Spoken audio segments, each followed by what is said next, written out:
Since starting this channel, my vision has been to create a community that grew together. And in my experience, one of the most important things to making growth happen is celebrating milestones, whether they be big or small.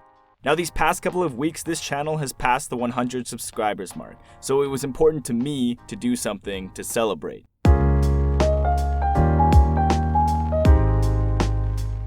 So as you can see, the first thing I did was take some time to rebrand my channel. Let me know what you think of the new logo in the comments. And the second thing that I'm going to do, which is a little bit more important to me, still sort of has to do with my rebranding. A friend recently approached me to tell me how much he's been enjoying my videos. But he said it's hard for him to feel connected to me, the person speaking, because as a viewer, he doesn't really know a whole lot about me. Now, I took this critique to heart because, like I said, I want this channel to be a place where I can grow together with the people coming to watch these videos. So in this video, I figured I'd take some time to share my story and how I became a Christian.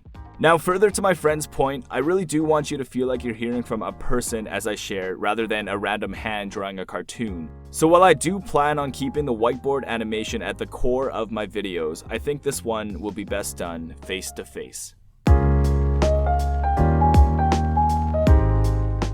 Hey, I'm Ryan. I'm the guy behind the whiteboard marker, I guess. It's not even actually a whiteboard, it's just a program that I use.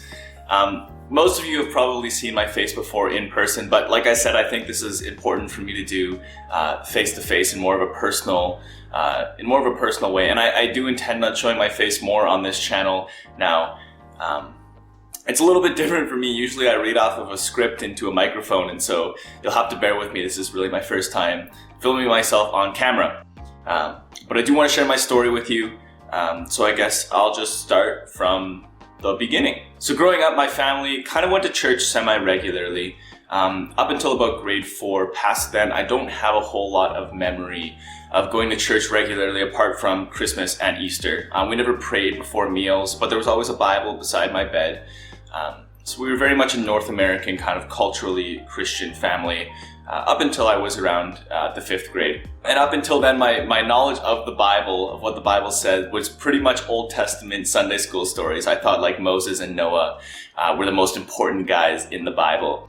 And I'm sure someone told me about Jesus somewhere along the way, but it wasn't until grade 5 when I went to summer camp for the first time that I really got this understanding of who Jesus was and the kind of love that he showed us. I remember 3 things about my camp counselors. The first one they all had in common was they all looked like hippies. None of them showered, and they all had this crazy love for Jesus. And so I was really inspired as this grade 5 kid. I thought Christianity was for old people who wanted to stay quiet in church, and these were hippies who wanted to be really loud and use that loudness to talk about Jesus. And so I gave my life to Christ that summer. I prayed the prayer. I got saved, if you will. And I went home and I told my parents, I'm going to be the best Christian that you've ever seen. I'm going to read my whole Bible tonight. Sure enough, though, the next day I got distracted by typical grade 5 kid things. I think Shrek 2 was my video game of choice back then. And so I started playing that and I didn't even read a single word in the Bible. I kind of forgot about my commitment. And this trend kind of continued for me for the next 5 years about. I would go to a summer camp, I would get saved. I think I got saved about 5 times, 5 years. And I would go home and I would kind of forget about it.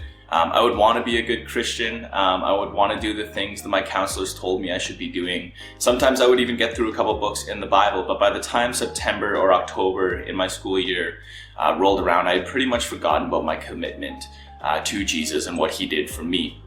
In the summer between grade 10 and grade 11, I was at summer camp again. I had been to this summer camp, like I said, about 5 times before. And my counselor at the time asked me to come and be a counselor with him the next summer after that, after my grade 11 year. And that kind of got me thinking. It made sense that he asked me. I was this charismatic kid and I had some leadership qualities. And typically I could answer most of the Bible study questions because I had heard them all before. And so it made sense that he asked me. But his question got me thinking, there's people out there who think that I would be good at leading others to Jesus when I really don't know or have a relationship with Jesus myself. So how am I supposed to lead people? And I kind of realized that I had really been in this line between like, do I believe in God? Do I want to follow God? And actually following God. For the majority of my life, I had been in this place where I kind of just believed in God, but didn't want to do anything about it. And I decided I had to make a decision. I was either going to be all in, like my hippie counselors, or I was going to be all out and just call myself an atheist or an agnostic or whatever, and just not believe in the truth of the Bible. And so I went into my grade 11 school year with that mentality of it's time to make a decision. And in October, a girl in my band class invited me to her youth group. At this point, my family wasn't going to church really at all, and I wasn't attending in any manner. And so this kind of caught me off guard. I was actually offended, to be honest. I thought like when you invited someone to youth group, it meant that you wanted to save them. And I thought, why are you asking me? I'm already saved. I'm already a Christian. But like I said, I was in this mindset of making a decision. And so I said, yes, I'll go. And I went to that youth group, and I kind of had an idea of what a youth group was going to be like. And to be honest, this youth group was pretty much what I expected. The youth pastor taught us about how Jesus died for our sins, how he rose again and conquered death, and how we should tell everyone about how much we love Jesus. At that point, I could probably have preached that sermon myself. So it was really no surprise to me what I heard. So I really can't say what it was, but something clicked that night. Maybe it was the place that I was in of wanting to make a decision to follow or not follow. But over the next couple of weeks, I started reading my Bible a little bit more, wanting to do more investigating on what the Bible really said and if it was something that I wanted to be about. And in the end, I decided, yes, this is something that I've believed for a long time, and I think it's something that I want to do. I think Jesus, what he did for me, is something that I believed in and something that I needed to take action on. So in grade 11, that was really when my faith started to mature, when I started taking it seriously. I started reading my Bible regularly. I went back to that youth group regularly, and I even started to attend church on Sundays pretty regularly. That summer, after my grade 11 year, I did go to be a counselor at that summer camp. I actually got baptized in the lake. And really from then on, my faith continued to mature. I went back to that summer camp for another 2 years and served. I met a girl along the way. In my second year, we were both counselors. I graduated high school in that time, and so when I went to university, I got involved in all of the campus ministries that were there. Things were really great. I was growing consistently in my faith. I had a good team of mentors that were pouring into my life, and I think I had a good friend group of both Christians and non-Christians surrounding me. The only problem was that the more I grew further in my faith, the further I grew away from my parents. At this point, they were definitely not going to church. I would say they were almost becoming more and more against Christianity. And I don't want to make them the bad guys in this story. In fact, my parents are probably the best parents I've seen. And I work with youth. I see a lot of good parents in the lives of the youth that I work with. And to be honest, I wouldn't have traded my parents for any of them.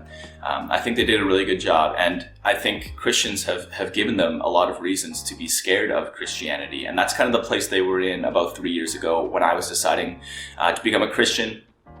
So tension was raising in my home, specifically between me and my mom. And I remember it was one night, my dad was going away on a ski trip for the weekend, and my brother was sleeping over at a friend's house.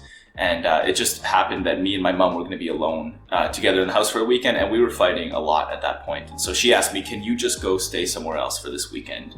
And I said, well, Mom, if you want me to leave, like, why don't I just leave permanently? Why don't I just move out? And it was a tough discussion. My mom didn't really want me to move out, but in the end I decided I was going to. And so at the age of 18, this was after my first year of university, I moved out into a friend's house, and I kind of went on living like that for about the next 2 years. I was still growing in my faith. I was still growing closer to this girl I had met. But things between my parents and I kind of continued to be that way for at least the first year after I moved out. Again, they were scared of my Christian faith. They thought that I was just doing it because this is what my friends were doing, or this is what my mentors were telling me, or that this was what the girlfriend I had at the time was telling me. She was about 5 years older than me, so they had a lot of reasons to really be worried about me. But the reality was that my faith continued to grow because it was my own faith. I was very serious about it, and I have been since about the 11th grade.